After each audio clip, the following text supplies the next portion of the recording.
interactions with Mrs. Ambani on the protocol of today's function, I noticed that, and also while she was giving her speech, that she always referred to the students as her children, which led me to think that the child is the dream of its parent, a dream that the parent lives. If you want to learn how to live your dream, just watch your parents, see how it works for them. But that's how it works for all of us. With caring, with passion, with resolve, with commitment, and with determination.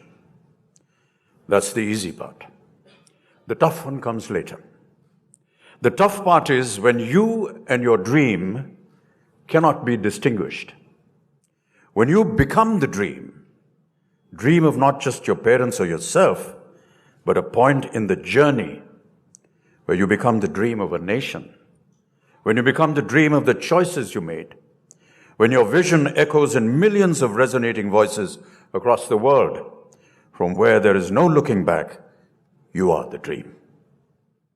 Today, as you stand on this formative threshold from where you look forward to making those dreams come alive, your parents look upon you with prayers, your teachers look up to you with pride, and the nation looks up to you with hope. That is the strength, the power of a dream. And today it is yours. Grab it with all your courage and make it happen. There can be times when it will be or feel impossible to perform. It may feel like a fairy tale. No one said that life is easy. But never be shaken by its adversities. A dream, a vision is not an intangible, unreal, imaginary piece of fiction. A dream has hands, it has feet, it has a body. Your hands, your feet, your body. The dream is you, and you are the dream. May the two always remain united in spirit. And if that means a struggle, if that means a fight to finish, so be it. It's not about winning or losing. It's about living a life. If I had been a sportsman, a boxer, athlete, hockey player, cricketer, if I had joined the army, the navy, and the air force, if I had been anything else other than an actor, my parents would still have been happy because I was their dream, no matter what I myself was dreaming to be. Gandhiji said, and the speaker here, the head boys talked about change. He said, be the change that you wish to see in the world. If I were to add my feelings to it, I'd say, be the dream that you wish to see in the world. So,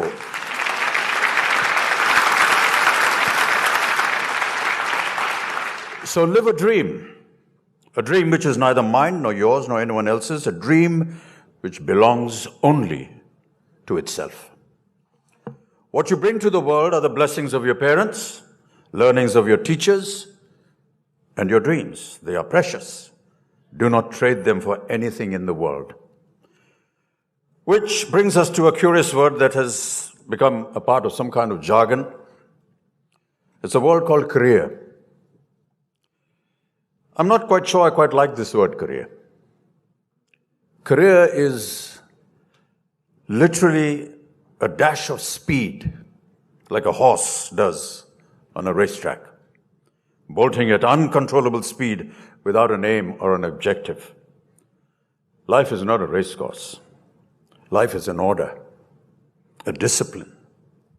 Life is a focus. Life is a purpose achieved by virtues which are developed with personal effort. Do not gamble on life.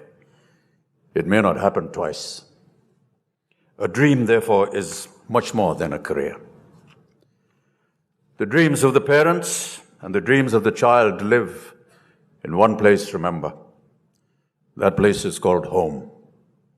Not yours, not mine, not his, not hers. no one person's. A home is always ours, our home. Our dream is our worship. Our vision is our prayer. This is the structure of dreams. This is the bond. This is also the bondage, a bond of love, the bondage of responsibility, be that of a small family or that of a large nation. हमारा सपना ही हमारी उपासना है, हमारी पूजा है, आराधना है. सपने नहीं तो हम नहीं, सपने नहीं तो रिश्ते नहीं, दुनिया नहीं, कुछ भी नहीं. जो भी है वो सपनों से है और जो भी होगा वो सपनों से ही होगा.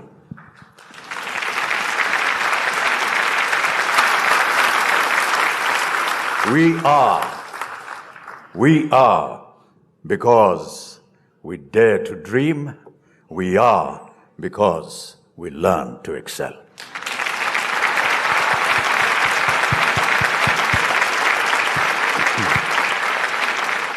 You know, chances are very strong that I could have been in cinema or in any other creative aspect of life without a grounding in education.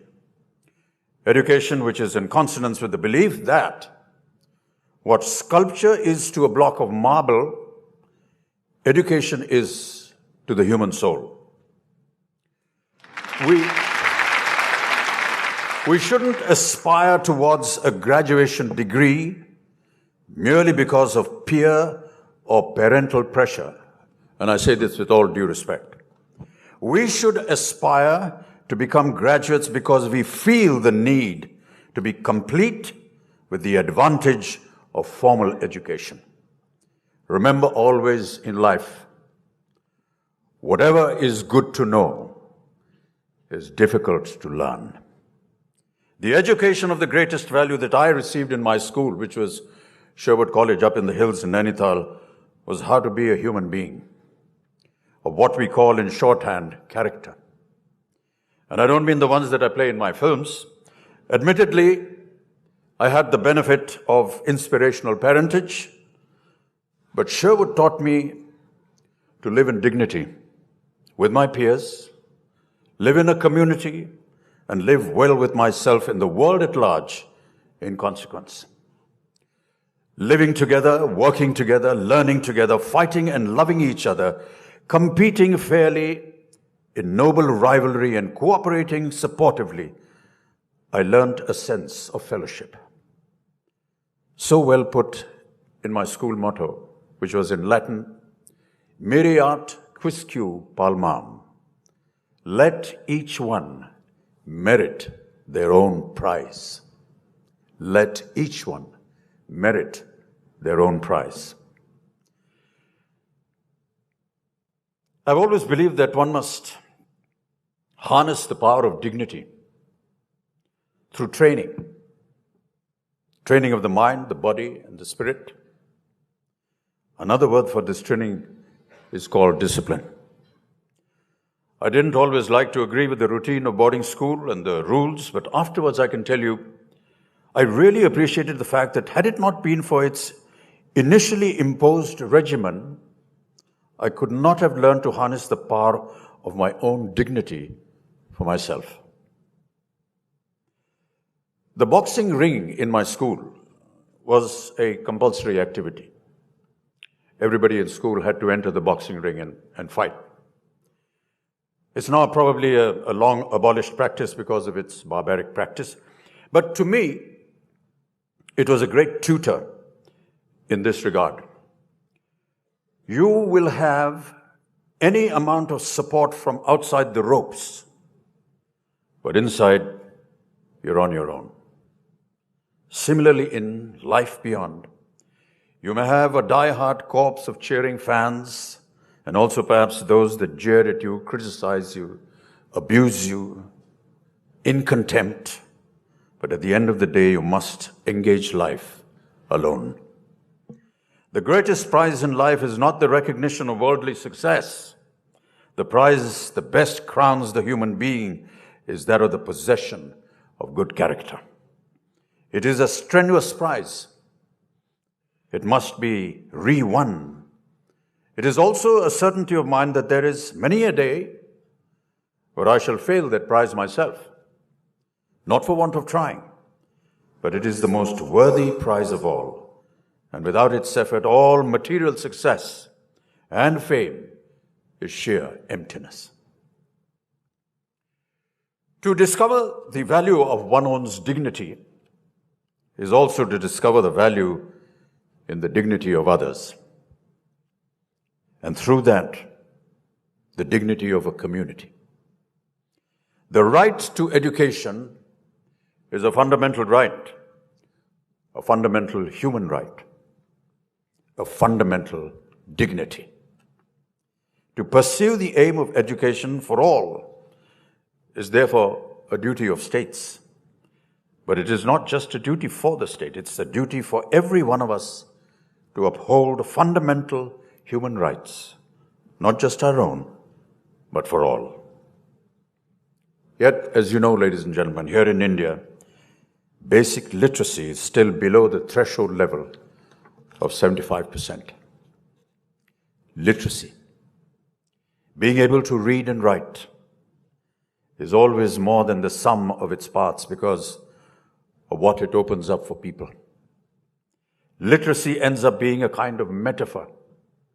As soon as one can read and write, one becomes a member of a much larger community than would be otherwise possible. A community that also extends into the past and into the future. Literacy not only enriches our inner lives, it is also an indispensable means for effective social and economic participation, contributing to human development and poverty reduction. Not being able to read is a human poverty. Not being able to read is an inhuman poverty.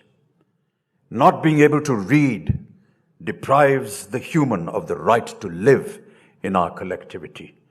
Not being able to read is a loss of freedom.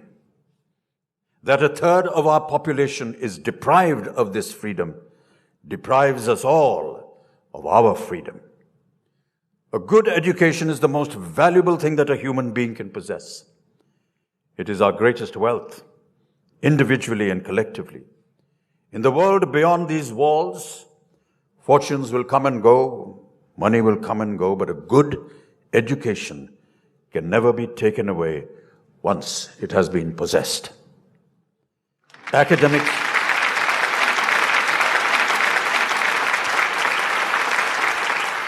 Academic achievement is not enough. The kind of knowledge gained through a good education is more than just the acquisition of information. Knowledge is learning what to do with all that information. That is the role of good character. And learning what to do with knowledge is the path to wisdom. Knowledge is most valuable when it is shared. To all my fellow students, and I call you fellow students because I am still one. To all my fellow students out there, may we take heed every day of our wealth. Hunger for it, strive for it, nurture it, but above all, share in it, for then it manifolds multifoldedly. We share it through reading, surfing, listening, talking, debating, exploring with each other about what is good and bad in what we do, say, and believe.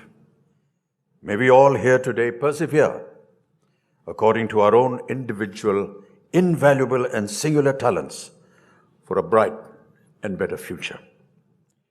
Myriad quisque palmam. Let each one merit his prize. Dare to dream, learn to excel. Thank you.